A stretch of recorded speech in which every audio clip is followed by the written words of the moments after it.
All right, what we're going to talk about today is how to teach your dog to run confidently and with style on blinds. But before we do that, we did our raffle. We're going to raffle off 5 books, and we have those 5 winners. Number 1 is War on Waterfowl. You got to love that name. Number 2, Derek Robbins.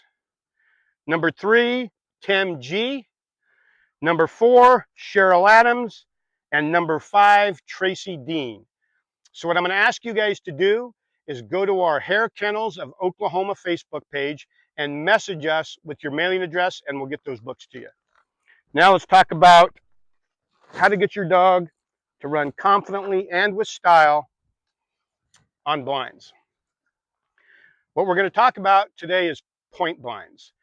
And I'm a big believer in point blinds. I think it's one of the best ways, if not the best way, to teach a dog to run with confidence and style. So what is a point blind?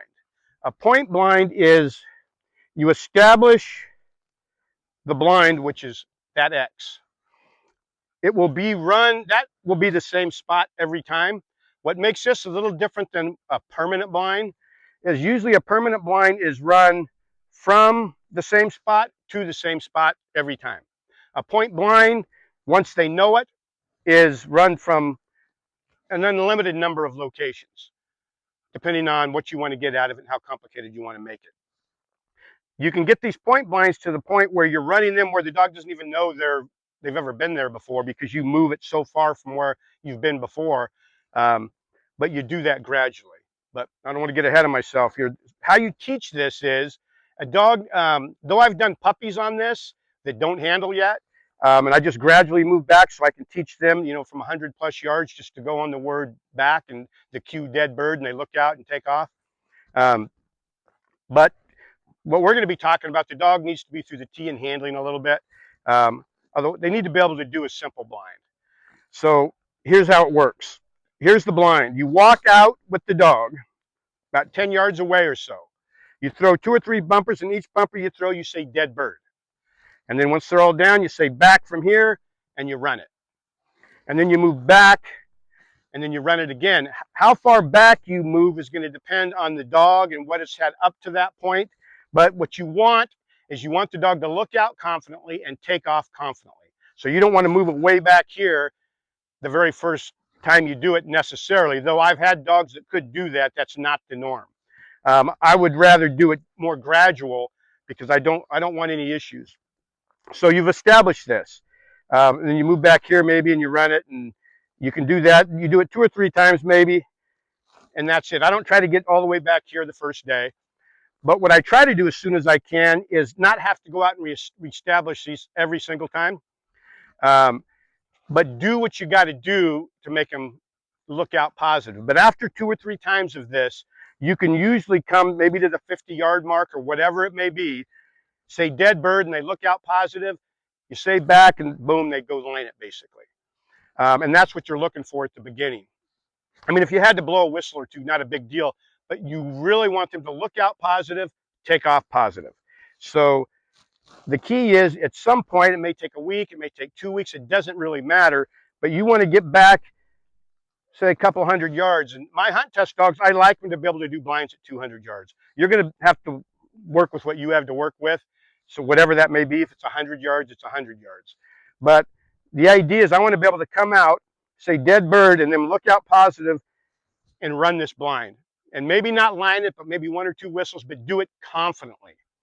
And then if they're doing that, I just don't come out every day and just keep doing that. Now, with some dogs, I may stay here a day or 2 longer, depending on what I see on the line, how positive they look out, and how they take off. There's a lot that goes into it, but you got to pay attention to your dog.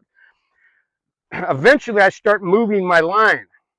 And how far I move my line from here depends, again, on what I'm seeing out of the dog. If I'm seeing super confidence and just like running like they're going after a flyer, I may move this over a little bit more. So I'm going to get a little more handling in. And you can move anywhere you want. It's unlimited the amount of blinds you can do depending on your property. From where we are, I can run from so many different places that the dog would never even know it's even running the same blind if that's what I chose to do. But at the beginning, I want them to not necessarily, if I run from way over here, not necessarily to remember it's exactly there, but for them to realize there's something out there. So they look out positively. And then again, the further I get from where I started, the more handling I'm going to get, which is fine. It's not about lining the blind every time. It's about teaching them to do it with confidence and style.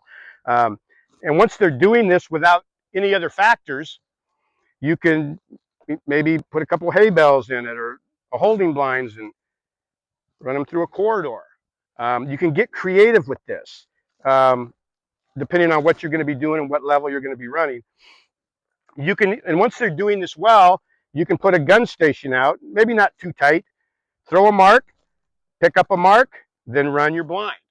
Start teaching them the relationship between a mark and then you run a blind. And then you can even get another mark and run a double and then run the blind. I mean, you can basically do this any way you want, to the point where you can come out and make this a triple with a poison bird or whatever you want to do. I mean, you could throw a mark here, you could throw a mark here. This could be a flower pot. I mean, you could make this however you want. And them knowing this is there allows you to do this probably a lot better than they would if you just set this whole thing up and it was a blind they'd never done before.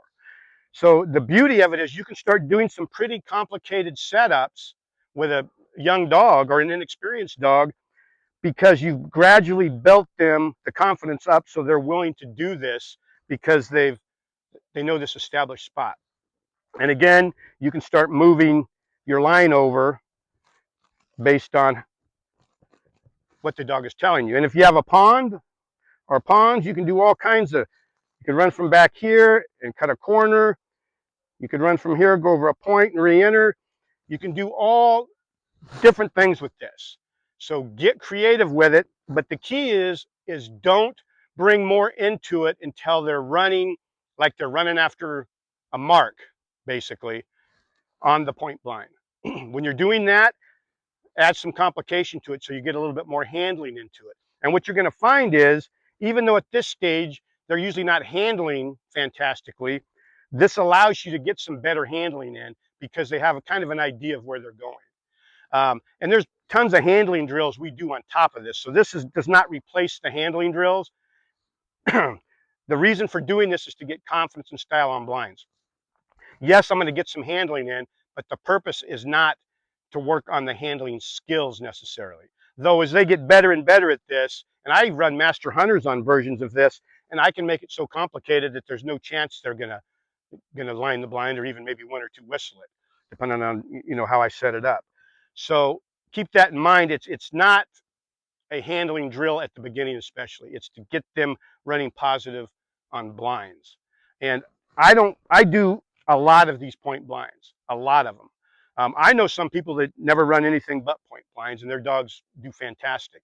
Again, there's other drills you do to work on other things, but this is very valuable. So I'm going to get out. I've got a young dog, 10, 11 months old. She's had it from this distance, but I've moved my line a little bit, 30 yards over from where I ran it last time I ran her. So I may get some handling in, I may not. I'm just going to give you an idea what it looks like. So let's see what that looks like. All right, Bear, you ready? All right, let's go. Okay. All right, heel, sit.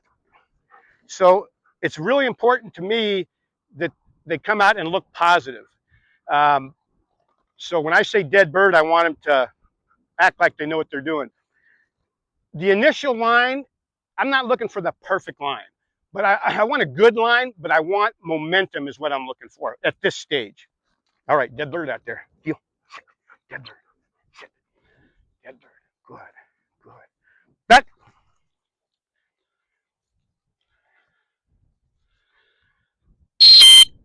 It's going a little left on me, so I can give her a right angle.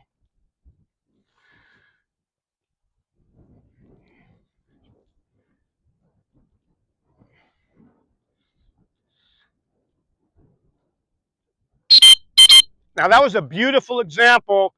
I moved my location from last time just enough to where I got a whistle in on it, which was perfect.